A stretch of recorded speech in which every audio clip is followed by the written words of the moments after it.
PTI को लाहौर में SOPs के साथ जलसे की इजाजत मिल गई। जलसे के मकाम और टाइम पर डेडलॉक बरकरार है। जिला इंतजामिया जलसे का इख्तिताम 7 बजे, पीटीआई रात 11 बजे के लिए बजिद है। पिंडाल कहां सजेगा, शाहपुर, कांजरा, जल्लो पार्क या कहना का मकाम जेर गौर है। फाइनल करने के लिए मुशावरत जारी है। कुछ देर बाद बाकायदा एनओसी जारी किया जाएगा। लाहौर हाई कोर्ट ने जलसा रुकवाने की मुतफरिक दरखास्त मुस्तरद कर दी। अदालत का गैर जरूरी दरखास्त दायर करने वाले वकला पर सख्त बरहमी का इजहार। वज़ीर इत्तलात पंजाब असमा बुखारी ने मीडिया से गुफ्तगू में कहा कि अदालत ने पीटीआई को लाहौर में जलसा करने की इजाजत हरगिज नहीं दी। ये लोग जलसे के नाम पर मुल्क में दहशतगर्दी और फसाद बर्पा करना चाहते हैं। हुकूमत ने किसी भी सियासी और मजहबी जमात को किसी भी जलसे से रोका, ना ही रोकेंगे।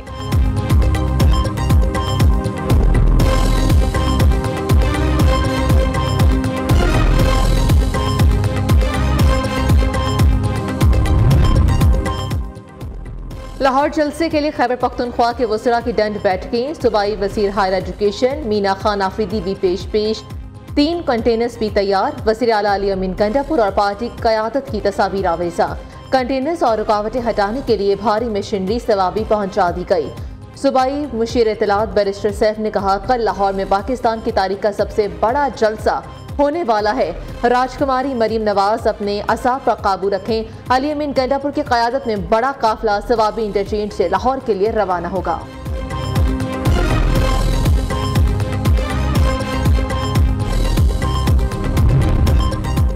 तहरीक इंसाफ का मीनार पाकिस्तान पर जलसा, इंतजामिया इन एक्शन। पुलिस ने मीनार पाकिस्तान को सील कर दिया। मीनार पाकिस्तान के 6 गेट्स पर ताले डाल दिए गए। कंटेनर्स लगाकर रास्ते बंद कर दिए। सैर तफरीह के लिए मीनार पाकिस्तान जाने वालों को भी अंदर जाने की इजाजत नहीं। उधर पीटीआई की मजीद 5 रहनुमाओं और कारकुनान की नजरबंदी का हुक्म। इंजीनियर यासिर गिलानी, मलिक अफजल, फजल खान, आमिर गिलानी और फजल दाऊद खान शामिल हैं। 5 अफराद को 30 दिन के लिए कोट लखपत जेल में नजरबंद किया जाएगा।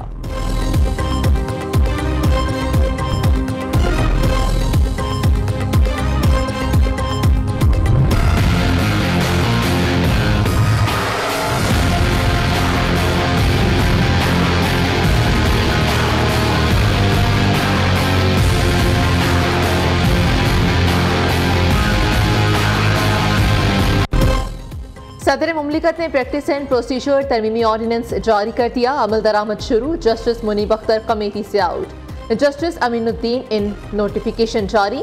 Justice Aminuddin Khan seniority list में 5वें नंबर पर हैं। चीफ जस्टिस काजी फायसीसा सीनियर तरीन जज। जस्टिस मंसूर अली शाह भी शामिल। 3 रुकनी जजेस कमेटी का इजलास 22 सितंबर को बुलाए जाने का इम्कान।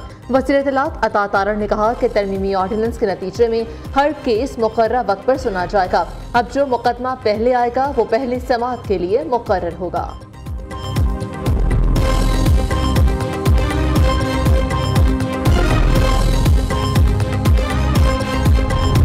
आईनी तरामीम का चर्चा था, उस पर हमने ये मौक़िफ़ इख्तियार किया कि बजाय इसके कि हम शख्सियात को सामने रखते हुए आइन में तरमीम करें, क्यों न हम अदालती इस्लाहात की तरफ जाएं।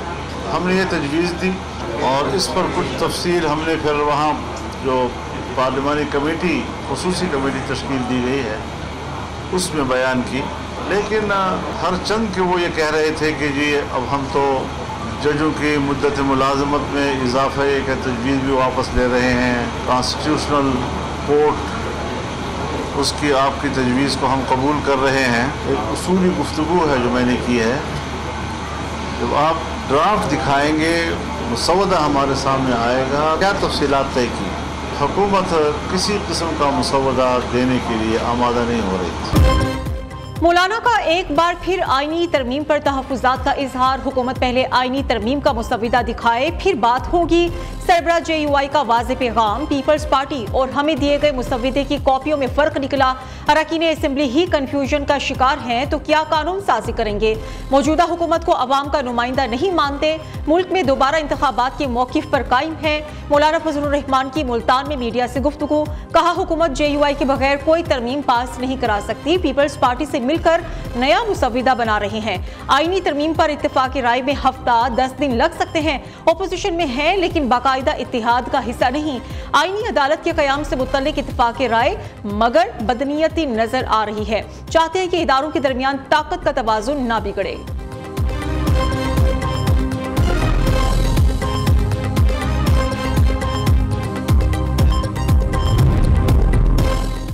आईनी तरमीम पर मौलाना फजलुर रहमान को जल्द एक पेज पर लाएंगे। बिलावल भुट्टो सरदारी पर उम्मीद। अदालती इस्लाहात बहुत जरूरी, ये काम पहले हो जाना चाहिए था। आईनी तरमीम पर तमाम जमातों का इत्तफाक राय चाहते हैं। फजलुर रहमान राजी ना हुए तो नंबर्स पूरे करने की कोशिश करेंगे। चेयरमैन पीपल्स पार्टी का निजी टीवी को इंटरव्यू। कहा, पीटीआई चाहती है ना अदालती निज़ाम चले और ना ही पार्लियामान। आईनी अदालतों के कयाम का बानी तहरीक इंसाफ से कोई ताल्लुक नहीं। बानी को अपनी जात के अलावा भी कुछ सोचना चाहिए।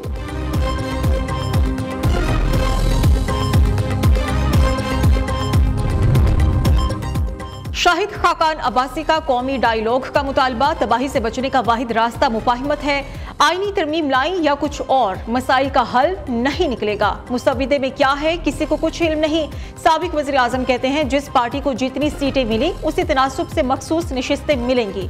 सुप्रीम कोर्ट के फैसले को ना मानने के लिए कानून साजी करना कहाँ का उसूल है।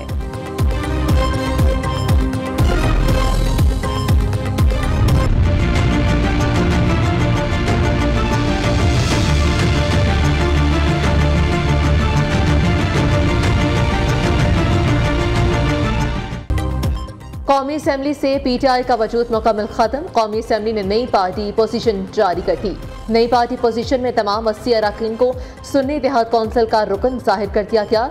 इससे पहले 39 अरकान को पीटीआई, 41 को आज़ाद डिक्लेयर किया गया था। नए इलेक्शन एक्ट के बाद पार्टी पोजीशन भी तब्दील कर दी गई। स्पीकर कौमी असेंबली का इलेक्शन कमीशन को खत के बाद पार्टी पोजीशन में तब्दीली की गई।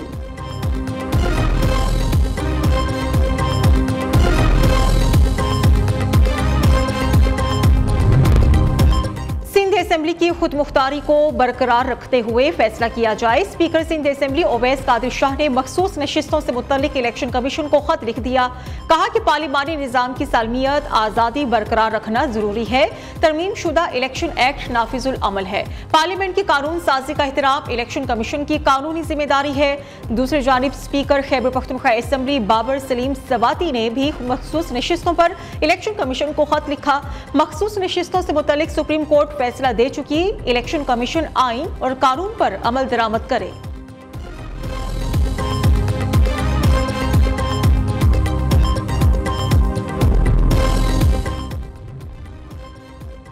मखसूस नशिस्तें किसका हक, इलेक्शन कमीशन फैसला न कर सका। चीफ इलेक्शन कमिश्नर की ज़ेर सदारत चौथा इजलास भी बेनतीजा खत्म।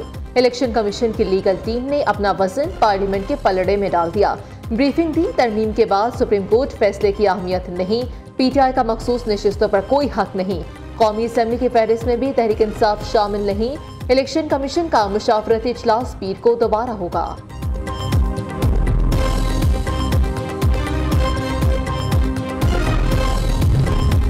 मुस्लिम लीग नून के 3 बड़ों की बड़ी मुलाकात। वज़ीर आज़म शहबाज शरीफ जाती उम्रा में नवाज शरीफ से मिले।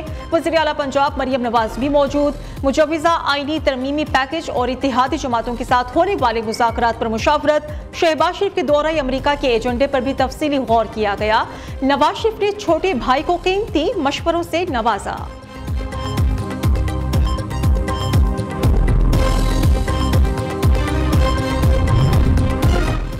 वज़ीर आला पंजाब की ज़ेर सदारत PND का 7 घंटे तवील इजलास। सूबे में अवाम की भलाई की 287 स्कीमों पर गौर। ज़राअत, मौसमियात, IT, समाजी बहबूद और दीगर शोबों में पेशरफ्त का जायजा लिया गया। मरीम नवाज का ज़िले अस्पतालों में स्पेशलिस्ट डॉक्टर्स की कमी पूरा करने का टारगेट मुकर्रर करने का हुक्म। महकमा सेहत कार्डियोलॉजी, न्यूरो, पीड्स और दीगर ज़रूरी स्पेशलिस्ट की ट्रेनिंग का प्लान तलब कर लिया। वज़ीर आला का बेसहारा अफराद को निगहबान कार्ड देने का फैसला। मंसूबे के लिए 1 अरब रुपए मुख्तस कर दिए।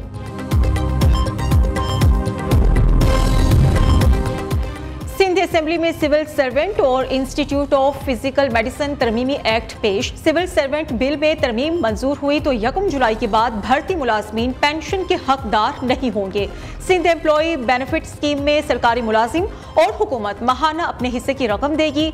सूबाई वजीर जियाल अंजार का कहना है कि सिविल सर्विस एक्ट में तरमीम का मकसद खजाने पर पेंशन का बोझ कम करना है।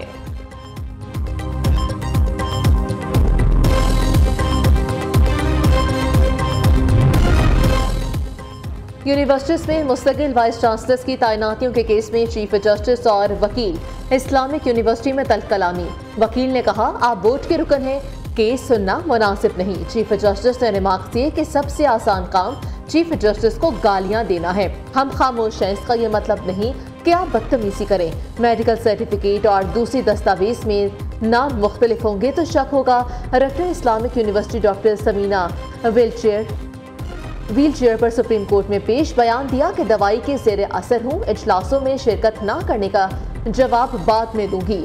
चीफ जस्टिस ने कहा, आपने ड्रामा करना है तो यहाँ से चली जाएं।